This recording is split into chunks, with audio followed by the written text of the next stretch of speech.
नमस्कार दोस्तों, आपका एक बार फिर से स्वागत है आपके अपने YouTube चैनल वाई के बी न्यूज़ पर। दोस्तों, आज हम आपके लिए उत्तर प्रदेश विधानसभा चुनाव 2022 का सबसे बड़ा ओपिनियन पोल लेकर आए हैं। जी हाँ दोस्तों, इस वीडियो में हम आपको बताने वाले हैं कि क्या एक बार फिर से बनेगी योगी सरकार, या फिर दोस्तों समाजवादी पार्टी कर पाएगी वापसी, 10 सालों के सूखे को खत्म कर बहुजन समाज पार्टी करेगी वापसी, या फिर पश्चिमी उत्तर प्रदेश से निकलकर पूरे उत्तर प्रदेश में अपना प्रचंड लहराने में कामयाबी हासिल कर पाएगी आरएलडी पार्टी, या फिर एक बार फिर से कांग्रेस पार्टी करेगी वापसी।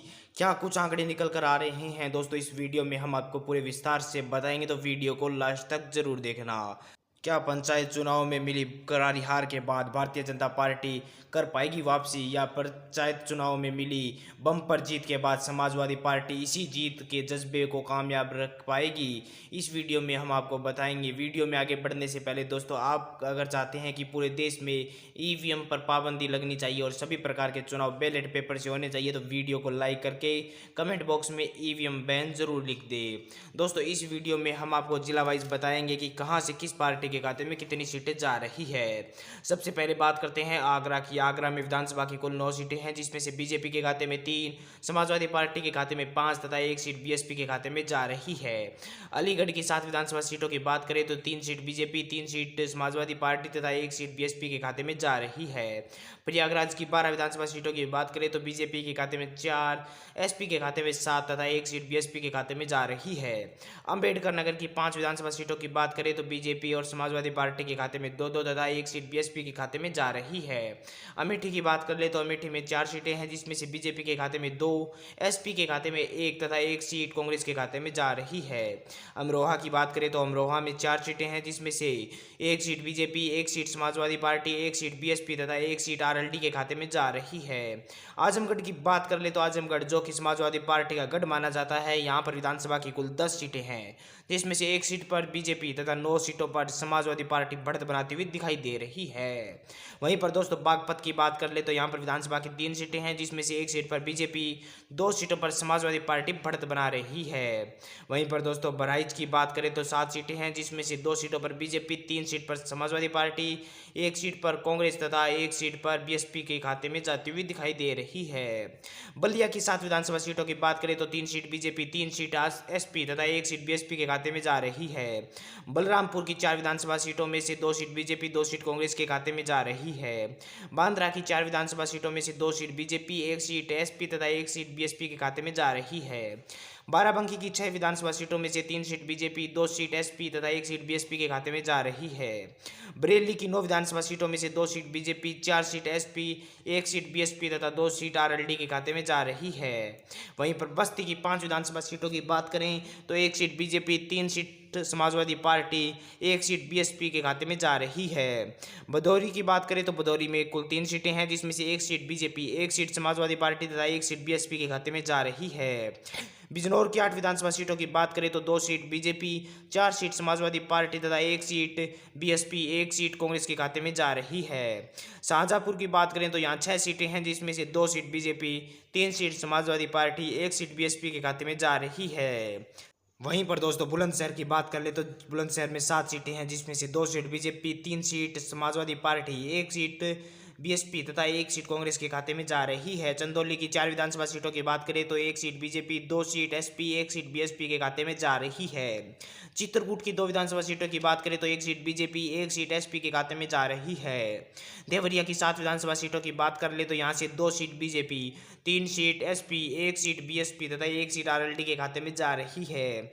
एटा की बात कर ले तो एटा में विधानसभा की कुल 4 सीटें हैं, जिसमें से 2 सीट बीजेपी, 2 सीट एसपी के खाते में जा रही है। इटावा की 3 विधानसभा सीटों की बात करें तो 1 सीट बीजेपी, 2 सीट एसपी के खाते में जा रही है। वहीं पर फैजाबाद की बात कर लें तो फैजाबाद में विधानसभा की कुल 5 सीटें हैं, जिसमें से 2 सीट बीजेपी, 2 सीट एसपी तथा 1 सीट बीएसपी के खाते में जा रही है। फर्रुखाबाद की 4 विधानसभा सीटों में से 1 सीट बीजेपी, 2 सीट एसपी तथा 1 सीट कांग्रेस के खाते में जा रही है। फतेहाबाद की 6 विधानसभा सीटों में से 1 सीट बीजेपी, 2 सीट एसपी तथा 1 सीट कांग्रेस के खाते में जा रही है। वहीं पर दोस्तों बात कर लेते हैं फिरोजाबाद की। तो फिरोजाबाद में 5 सीटें हैं, जिसमें से 2 सीट बीजेपी, 2 सीट एसपी तथा 1 सीट कांग्रेस के खाते में जा रही है। गौतम बुद्ध नगर की 3 विधानसभा सीटों की बात करें तो 1 सीट बीजेपी, 1 सीट एसपी तथा 1 सीट बीएसपी के खाते में जा रही है। वहीं पर दोस्तों गाजियाबाद की 5 विधानसभा सीटों की बात करें तो 1 सीट एसपी, 3 सीट बीजेपी तथा 1 सीट बीएसपी के खाते में जा रही है। वहीं पर गाजीपुर की बात कर लें तो गाजीपुर में विधानसभा की 7 सीटें हैं, जिसमें से बीजेपी के खाते में 2, एसपी के खाते में 3, 1 सीट बीएसपी तथा 1 सीट कांग्रेस के खाते में जा रही है। गोंडा की 7 विधानसभा सीटों में से 2 सीट बीजेपी, 4 सीट एसपी तथा 1 सीट कांग्रेस के खाते में जा रही है। गोरखपुर की 9 विधानसभा सीटों की बात करें तो यहाँ पर 4 सीटों पर भारतीय जनता पार्टी तथा 5 सीटों पर समाजवादी पार्टी बढ़त बना रही है। वहीं पर हमीरपुर की 2 विधानसभा सीटों की बात करें तो 1 सीट बीजेपी तथा 1 सीट एसपी के खाते में जा रही है। हापुड़ की 3 विधानसभा सीटों की बात करें तो 1 सीट बीजेपी, 1 सीट एसपी तथा 1 सीट बीएसपी के खाते में जा रही है। हरदोई की 8 विधानसभा सीटों की बात करें तो 3 सीट बीजेपी, 5 सीट एसपी के खाते में जा रही है। हाथरस की 3 विधानसभा सीटों की बात करें तो 1 सीट बीजेपी, 1 सीट एसपी तथा 1 सीट कांग्रेस के खाते में जा रही है। जालौन की 3 विधानसभा सीटों की बात करें तो 1 सीट बीजेपी, 2 सीट एसपी के खाते में जा रही है। जौनपुर की 9 विधानसभा सीटों की बात करें तो 4 seat BJP, 3 seat SP, 1 seat BSP तथा 1 सीट अन्य के खाते में जा रही है। झांसी की 4 विधानसभा सीटों की बात करें तो 2 सीट बीजेपी, 2 सीट एसपी के खाते में जा रही है। कन्नौज की 3 विधानसभा सीटों की बात करें तो 1 सीट बीजेपी, 2 सीट एसपी के खाते में जा रही है। कानपुर देहात की 4 विधानसभा सीटों की बात करें तो 1 सीट बीजेपी, 3 सीट पर एसपी का कब्जा हो रहा है। कानपुर नगर की बात कर ले तो यहाँ पर 10 सीटें हैं, जिसमें से 5 सीटों पर भारतीय जनता पार्टी, 4 सीटों पर समाजवादी पार्टी तथा 1 सीट पर कांग्रेस पार्टी को बढ़त मिल रही है। काशी रामनगर की बात करें तो यहाँ पर 3 सीटें हैं, जिसमें से बीजेपी के खाते में 1 सीट एसपी तथा 1 सीट बीएसपी के खाते में जा रही है। कौशाम्बी की बात करें तो कौशाम्बी में कुल 3 सीटें हैं, जिसमें से 1 सीट बीजेपी, 2 सीट एसपी के खाते में जा रही है। वहीं पर काशीनगर की 7 विधानसभा सीटों की बात करें तो 1 सीट बीजेपी, 5 सीट एसपी तथा 1 सीट बीएसपी के खाते में जा रही है।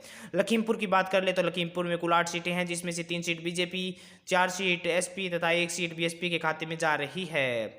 ललितपुर की 2 विधानसभा सीटों की बात करें तो 1 सीट बीजेपी तथा एसपी के खाते में जा रही है। लखनऊ की 9 विधानसभा सीटों की बात करें तो 3 सीट बीजेपी, 5 सीट एसपी तथा 1 सीट बीएसपी के खाते में जा रही है। महाराजगंज की 5 विधानसभा सीटों की बात करें तो 2 सीटें Bharatiya Janata party, 3 seat SP के खाते में जा रही है। महोबा की 2 विधानसभा सीटों की बात करें तो 1 सीट बीजेपी तथा 1 सीट एसपी के खाते में जा रही है। मैनपुरी की 4 विधानसभा सीटों की बात करें तो 2 सीट बीजेपी, 2 सीट एसपी के खाते में जा रही है। मथुरा की 5 विधानसभा सीटों की बात करें तो 2 सीट बीजेपी, 3 सीट एसपी के खाते में जा रही है। मऊ की 4 विधानसभा सीटों की बात करें तो 1 सीट बीजेपी, 2 सीट एसपी तथा 1 सीट कांग्रेस के खाते में जा रही है। मेरठ की 7 विधानसभा सीटों की बात करें तो 2 सीट बीजेपी, 3 सीट एसपी तथा 2 सीट आरएलडी के खाते में जा रही है। मिर्जापुर की 5 विधानसभा सीटों की बात करें तो 2 seat Bharatiya Janata party, 3 seat Samajwadi party के खाते में जा रही है। मुजफ्फरनगर की बात करें तो यहाँ पर 6 सीटें हैं, जिसमें से 1 सीट पर भारतीय जनता पार्टी, 2 सीट पर समाजवादी पार्टी तथा 3 सीटों पर आरएलडी को बढ़त मिल रही है। पीलीभीत की बात करें तो यहाँ पर 4 सीटें हैं, जिसमें से 2 seat Bharatiya Janata party, 2 seat SP के खाते में जा रही है। प्रतापगढ़ की 7 विधानसभा सीटों की बात करें तो 2 seat Bharatiya Janata party, 4 seat SP के खाते में जा रही है तथा 1 सीट अन्य के खाते में। रायबरेली की 6 विधानसभा सीटों की बात करें तो 2 seat Bharatiya Janata party, 3 seat Samajwadi party तथा 1 सीट कांग्रेस के खाते में जा रही है। वहीं पर सहारनपुर की 7 विधानसभा सीटों की बात करें तो 2 seat Bharatiya Janata party, 3 seat Samajwadi party, 1 seat Congress तथा 1 सीट बीएसपी के खाते में जा रही है। संभल की 4 विधानसभा सीटों की बात करें तो 2-2 सीट बीजेपी तथा एसपी के खाते में जा रही है। संत कबीर नगर की 3 विधानसभा सीटों की बात करें तो 1 सीट बीजेपी, 2 सीट एसपी के खाते में जा रही है। शाहजहांपुर की 6 विधानसभा सीटों की बात करें तो 2 सीट बीजेपी, 3 सीट एसपी तथा 1 सीट बीएसपी के खाते में जा रही है। शामली की बात करें तो शामली में 3 सीटें हैं, जिसमें से 1 सीट बीजेपी, 1 सीट एसपी के खाते में जा रही है।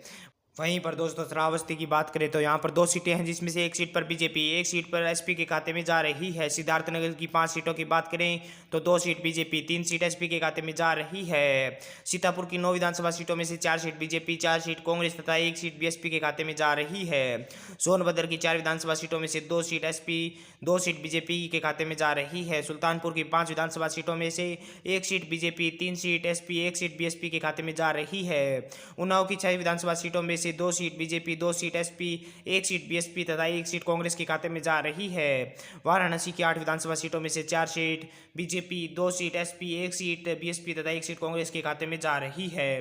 दोस्तों अब तक हमने उत्तर प्रदेश की सभी 403 विधानसभा सीटों की बात की।